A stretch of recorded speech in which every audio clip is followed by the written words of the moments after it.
Hello students, welcome back to my channel के commerce classes. Last class में हम लोगों ने कैश बुक का single column cash book and double column cash book का discussion किए थे। आज के क्लास में हम लोग ट्रिपल कॉलम कैश बुक का डिस्कशन करेंगे और सीखेंगे कि ट्रिपल कॉलम कैश बुक कैसे बनाया जाता है, कैश बुक क्या होता है, उसका यूज़ करने से हम लोग को बिज़नेस में किस तरह से समय और पैसा बचता है, ये पहले ही डिस्कस कर चुके हैं हम लोग। आज के क्लास में सिर्फ हम लोग को ये जानना है कि अगर हम लोग कैश बुक मेंटेन करते हैं 3 कॉलम वाला कैश बुक से, तो उसको हम लोग कैसे मेंटेन करेंगे, कैसे उसको लिखेंगे, पोस्ट कैसे करेंगे, कास्टिंग कैसे करेंगे। तो चलिए आज का वीडियो स्टार्ट करते हैं। अगर चैनल में नए हैं तो चैनल को सब्सक्राइब कर लीजिए और बेल आइकन भी प्रेस कर लीजिए ताकि नए नए वीडियो का नोटिफिकेशन आप तक जा सके। Thank you. तो ट्रिपल कॉलम कैश बुक में आपका जो अमाउंट का कॉलम होगा वो 3 होगा, एक कैश का, एक बैंक और एक डिस्काउंट का। ऐसा क्रेडिट साइड में भी होगा, कैश, बैंक एंड डिस्काउंट। तो इसको सीखने के लिए, समझने के लिए हम लोग एक क्वेश्चन ले लेते हैं। क्वेश्चन है, right up the following transaction in the triple column cash book, balance the book and bring down the balances.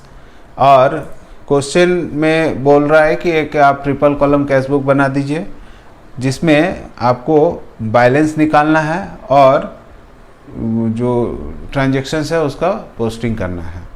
तो पहला ट्रांजेक्शन है, ओपनिंग बैलेंस है कैश का और बैंक का। कैश का ओपनिंग बैलेंस है 1 दिसंबर को, 1 दिसंबर यहाँ लिखेंगे, 2019-20 जो भी हो, तो यहाँ लिखेंगे टू बैलेंस BD।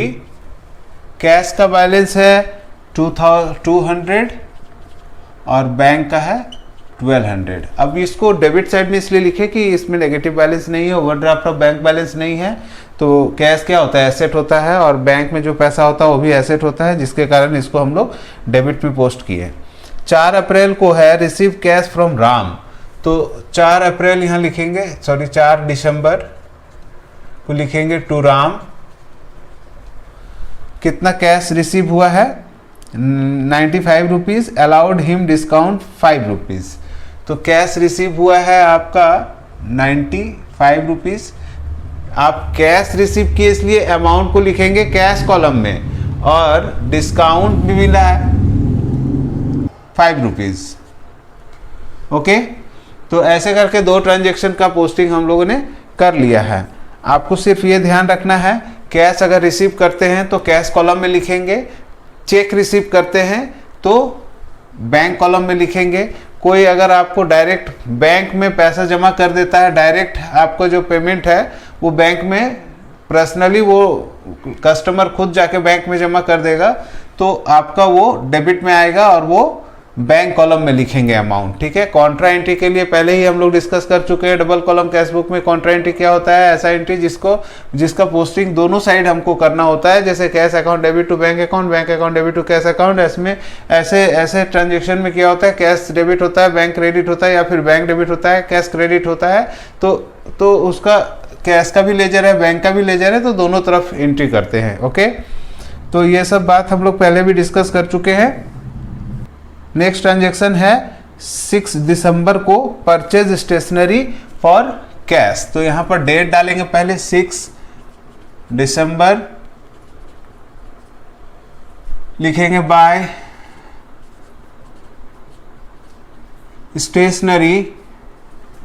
स्टेशनरी हम लोगों ने खरीदा है 20 रुपया का, तो यहाँ 20 रुपया कैश में लिखेंगे, क्योंकि यहाँ पर कुछ बताया नहीं है कि चेक पेमेंट किए हैं कि कैश पेमेंट किए हैं।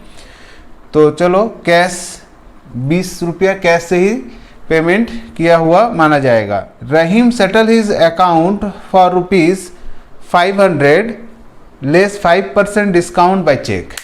आपका यहाँ एक ट्रांजेक्शन है जहाँ रहीम एक डेटर है जो अपना अकाउंट को सेटल करना चाहता है, मतलब जो भी बैलेंस बचा हुआ है वो पेमेंट करके अपना अकाउंट का हिसाब किताब क्लियर करना चाहता है।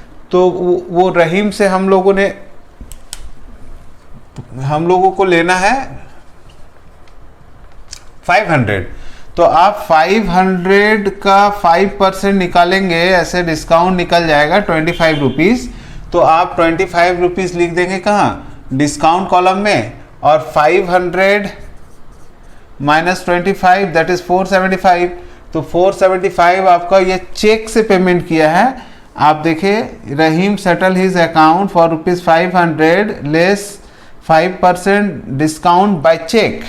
तो आपका यहाँ पर जो पेमेंट है रहीम का, वो बैंक में जमा होगा 475। ठीक है। नेक्स्ट ट्रांजेक्शन है पेड श्याम बाय चेक। 12 दिसंबर को यहां लिख देंगे, 12 दिसंबर लिखेंगे बाय श्याम। श्याम को हम लोगों ने चेक से पेमेंट किया है 330। तो ये कैश में नहीं लिख के हम लोग लिखेंगे कहाँ, बैंक कॉलम में, और 330 रुपया पेमेंट कर देंगे।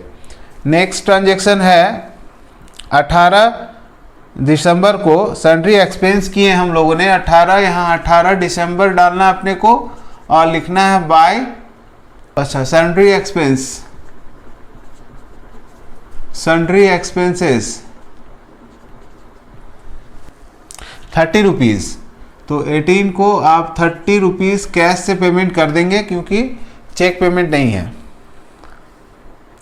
पेड टू जादू इन कैश 23 दिसंबर को बाय जादू होगा। जादू एक पार्टी का नाम है, और पेमेंट हम लोग कर रहे हैं 190, और डिस्काउंट का भी इशू है 10 रुपीज़। तो डिस्काउंट रिसीव है तो 10 रुपीज़ डिस्काउंट में।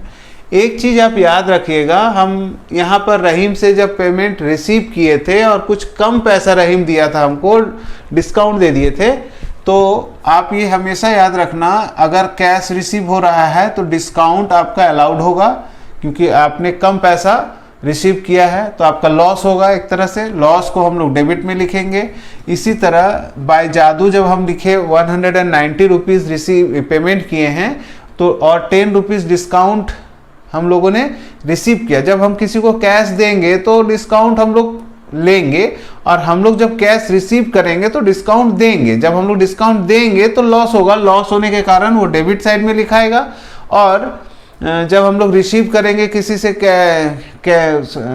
डिस्काउंट रिसीव करेंगे, कब करेंगे, जब हम लोग किसी को पेमेंट देंगे और हमको कम पेमेंट देना पड़ेगा, तो आपको फ़ायदा हो जाएगा। और जो इनकम होता है वो होता है क्या, बाय नेचर से क्रेडिट होता है, नॉमिनल अकाउंट के हिसाब से credit all income and gains करते हैं। इसलिए जादू का जो पेमेंट है 190 रुपया है, उसके अलावा 10 रुपया का हमको डिस्काउंट रिसीव कर रहे हैं हम लोग।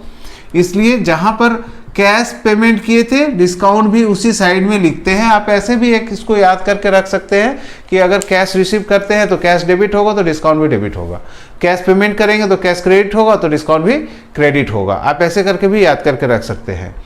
तो 23 दिसंबर तक हम लोगों ने पोस्टिंग कर लिया है। 24 दिसंबर को withdraw from bank for office use 100 rupees. तो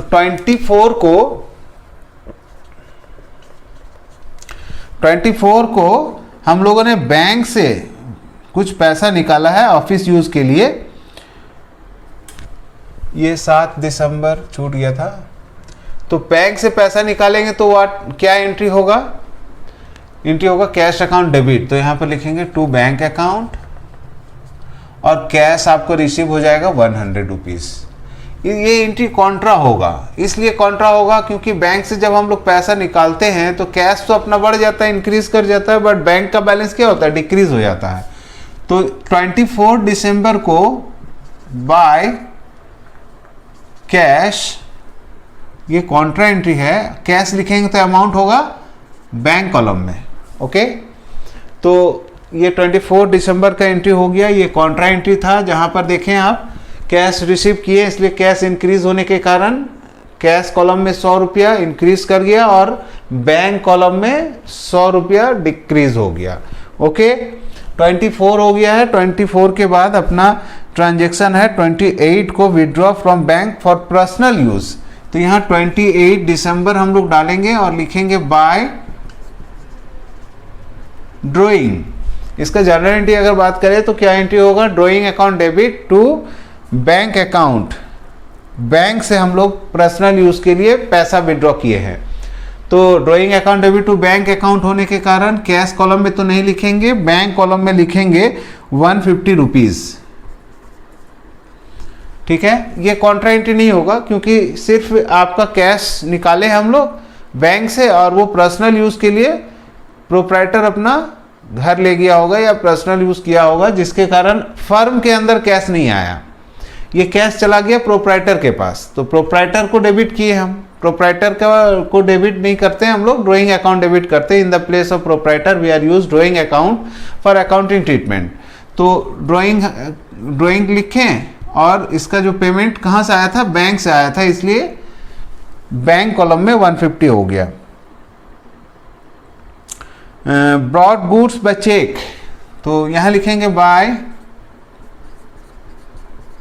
परचेज गुड्स, खरीदने से क्या एंट्री होता है, purchase account debit to cash account, और इसका डेट होगा 29 दिसंबर, और परचेज गुड्स किए हैं 500 का, और ये चेक के थ्रू हुआ है, तो 500 कहाँ होगा, बैंक कॉलम में होगा।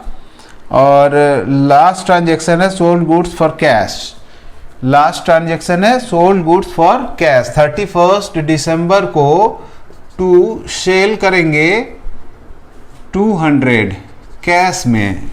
ठीक है, तो एंट्री होता क्या है, cash account debit to sales account, cash debit होगा इसलिए डेबिट में लिखेंगे टू सेल, और कैश सेल हुआ है इसलिए कैश कॉलम में 200 रुपये लिख दिए। ये अपना जो पोस्टिंग था ट्रिपल कॉलम कैश बुक में वो हो चुका है। नाउ अब हम लोग इसको क्या करेंगे, कास्टिंग करेंगे। तो कास्टिंग करने के लिए सबसे पहले जिधर ज़्यादा होता है उधर जोड़ते हैं। ठीक है, तो ये देखो 200, 300, 400, 500, 595 होगा इसका टोटल।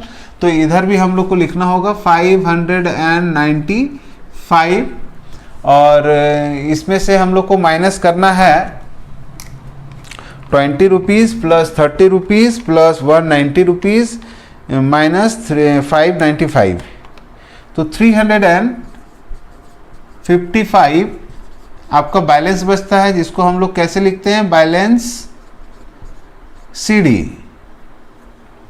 तो ये 31 दिसंबर the end of the month में जो कैश का बैलेंस अपना आया है 355 रुपीज़ आया है। बैंक का कॉलम अगर क्लोज करेंगे तो यहाँ पर बैंक ज़्यादा हो जा रहा है, 1200 रुपया इधर है, तो ये ज़्यादा होगा, 12 4 16 1675। ठीक है, और इसका जो बैलेंस निकलेगा 330 प्लस 100 प्लस 150 प्लस 500 माइनस 1675, 595। अब डिस्काउंट कॉलम को क्या करेंगे, 30 रुपीज़ होगा इधर। आप याद रखिए डिस्काउंट कॉलम जो ये है डिस्काउंट अलाउड के जैसा है, डिस्काउंट अलाउड है, लॉस है, तो टोटल लॉस होता है 30,000। इसका बैलेंस हम लोग नहीं निकालते हैं, वो कंपेयर करके डेबिट वाला अलग टोटल आएगा और क्रेडिट वाला अलग टोटल आएगा। ठीक है, तो ये हो गया अपना ट्रिपल कॉलम कैश बुक, जिसका डेबिट साइड में 3 कॉलम था, क्रेडिट साइड में 3 कॉलम था। ऐसे बोलने के लिए तो हम लोग इसको बोल रहे हैं triple column cash book, but हमको तो लग रहा है ये 4 लेजर हम लोगों ने बना लिया। पहला कैश का लेजर, दूसरा बैंक का लेजर, तीसरा डिस्काउंट अलाउड का लेजर, और 4th लेजर बनाए डिस्काउंट रिसीव। आप यहाँ पर डिस्काउंट अलाउड भी लिख सकते हैं और यहाँ डिस्काउंट रिसीव्ड। ओके, कंप्लीट हो गया।